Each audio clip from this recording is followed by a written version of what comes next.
Do you remember that time when you were younger at your friend's birthday party and they brought out the cake? Everyone's in line at the table, plates in hand, waiting for whoever had the paper-thin plastic gloves to cut and serve them their pieces. When you finally get your piece, you sit down and fork yourself a bite, and you eat it only to feel yourself frown in disappointment upon the depressing realization that you don't like the icing. That's Diablo 4. Diablo 4 is a great game. The story is good, the gameplay loop is addictive, and there's a lot of stuff to do once you beat it. But there are some things hindering this game from reaching its potential, and I don't think Blizzard is too intent on solving them.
For the first few days, playing this game you've been waiting on for a decade will seem fantastical as you prance about in your first few dungeons, completing side quests and stopping for every event on your way to progress the next part of the main story. You'll dive headfirst into the main story quests, playing for hours on end as the starry sky begins to bleed through the evening clouds just outside your bedroom window. You might even join a good clan that you'll love running dungeons and events with, all the while blissful and without a care in the world that is until you reach level 50. Now the game truly begins. It may seem subtle at first, a modest modicum of modification, but slowly as you begin to progress through the endgame of Diablo 4, you'll start to spy some of these apparent cracks that you've heard everyone, including the streamer you watch on your second monitor while playing the game, chirp about. Once you start pushing into higher world tiers and nightmare dungeons like Sherlock Holmes, you'll really begin to put the magnifying glass to your gear. Specifically what affixes you're running if you haven't started already. Most affixes seem different on the surface, but when we solve the mystery here, we find out most are just flat percent damage bonuses, the only thing changing being how you activate them. And while this may seem to make for a level playing field, it is in fact just the opposite. When you find out some affixes are just way better than others, and most serve as little more, or a lot more, than filler. For Diablo 4's seemingly more casual approach to ARPGs, it sure has a lot of trap cards on the field. There are more than a few borderline useless legendaries slash uniques once you make it to endgame, making you feel corralled into meta builds, lining up to the McDonald's drive-thru to order some actual damage like everyone else as you begin to struggle to complete dungeons and hell tides, wearily scrounging for upgrades as your peers progress in leaps and bounds, using whatever meta build they decided to run. While there are a few outliers, most legendaries and uniques I've picked up as a whirlwind barbarian have not convinced me that I made the wrong choice or that there were really any other choices to make in the first place while I just follow someone else's build guide. Take this unique for example. This ancestral unique has the effect of increasing the damage of whatever skill I cast while using the sword by 0.2% per point of resource I have when I cast it, but drains 2 points of that same resource per second. This unique is so terrible it's almost laughable that someone really stared at this and thought, yeah, this looks good. 0.2%. Even with Fury increases, my max Fury sits just at 103. And if we do the math here, that's 20.6% damage. 20% extra damage for draining 2 Fury a second. Not only is this damage terrible and something I could already get from a regular legendary, but it also punishes me for using it by draining resource that I'm really already trying to keep up. Am I slaying legions of demons pouring out of the gaping maw at the deepest depths of hell? Or am I serving Krabby Patties at the Krusty Krab? So what's the deal with items like this? What's the deal with build crafting? What's the deal with affixes? Well, my little Nephilim, you'll find that the current state of Diablo 4's endgame is a recurring theme, not just in Diablo 4, but is something Blizzard has struggled with for the past 15 years. The word that will send shivers down the shaking spinal cord of any multiplayer game dev within a 500-mile radius. Balance. Within every aspect of this game, you will see that there is a best way to do things and there is a worst way to do things. In most games, this disparity isn't big enough to make players feel like the choice they made was either the best or the worst. But in Diablo 4, the difference between the best way to play and the worst way to play is so detrimentally large that dedicated players feel forced to play what is best or be left behind, unable to enjoy the actual game. Now let's spin some nuance into this by playing devil's advocate here.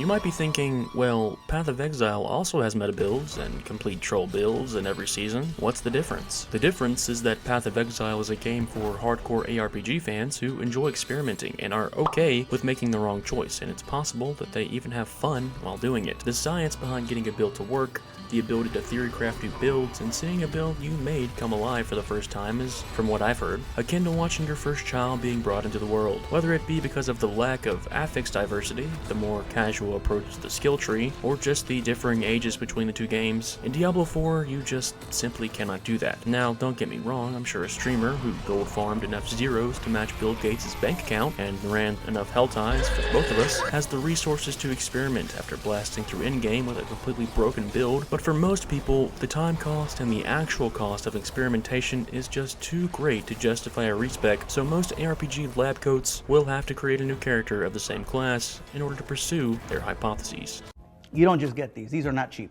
This is true not just for items, but most importantly for Paragon levels. If, for some accursed reason, the servants of Lilith slyly coaxed you into respecking your character at my level, or god forbid at max level, you better buckle your seatbelt and settle in, because you will be sitting in your computer chair for the entire day. Welcome to your new desk job, buddy. Salary? There's no salary. You pay us. Because you can't just refund the Paragon point in just any old place. No, that would break the chain. So what does this mean for you? You have to refund every Paragon point you have.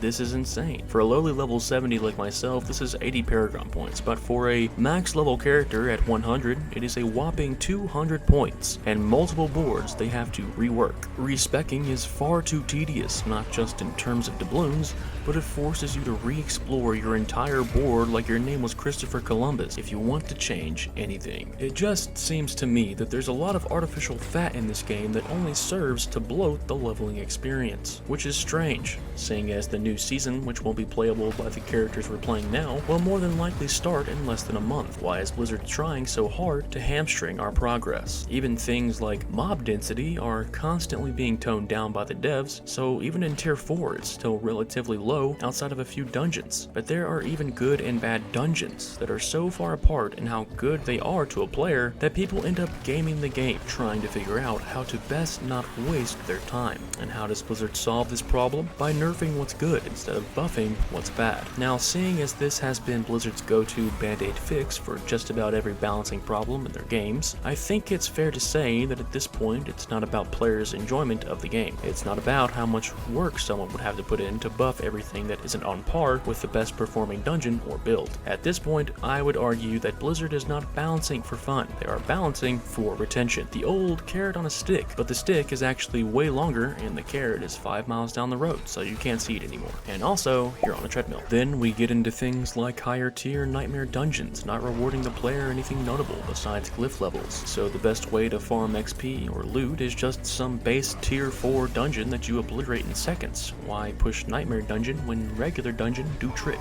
Inventory management is a mess. No separate place for gems, but you get so many, so you're constantly either opening your inventory to socket gems into random gear so you can have a little more room, or you just end up having to teleport back to town in the middle of your run, which no one finds fun. Now we get to the part where I say, it may seem like I'm really hating on the game, but I'm not. I really enjoyed my time spent in Diablo 4, and I wish nothing but the best for it. It's because I love the game that I say stuff blah blah blah blah. Yeah, all that's true, I guess, but it's just tiring when the game you play for fun is actively being patrolled for things that make the game fun, like a Call of Duty search and destroy mission.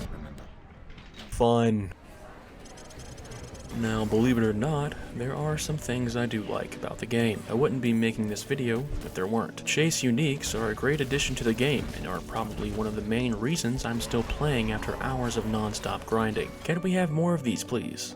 Thanks. PvP is super fun. Apparently there aren't a lot of people doing PvP, and that's understandable, seeing that most of the time everyone is either grouping or 30 levels above you, or both. But when these factors don't come into play, and even when they do, PvP is still a blast. Cosmetics tied to PvP is a great addition, and I hope they keep this trend up. Playing with a group is tons of fun. I joined a clan, and pushing into tier 4 capstone and nightmare dungeons with these guys was the most fun I've had in any game within the confines of recent memory, which, granted, is not a lot, nevertheless a highly recommended experience. World bosses are a fun spectacle to behold. They are a bit easy though, even on tier 4 at level 70. These guys don't seem to mechanically provide much of a challenge, even if they one-shot me. Transmogging is great, and I can't wait to see what they add in this department, and mowing down hordes of demons never gets old. Overall, Diablo 4 is a great game that's tons of fun, but right now it feels like Blizzard is trying really hard to artificially extend the time it takes to get what you want out of it. These are all just outward manifestations of a company trying to prolong its game's shelf life so people don't get bored and end up taking a break and just end up playing the game casually every other season. Kind of ironic, don't you think? However, despite its flaws, I still recommend the game. It's fun, and I think the pros outweigh the cons, however many there may be. And I look forward to see how well Blizzard implements seasons, and I still think this game, at this stage, has a good future ahead of it. Blizzard, please don't prove me wrong. Those were my general thoughts on Diablo 4. Let me know if you guys are still enjoying the game down in the comments below. If you liked the video,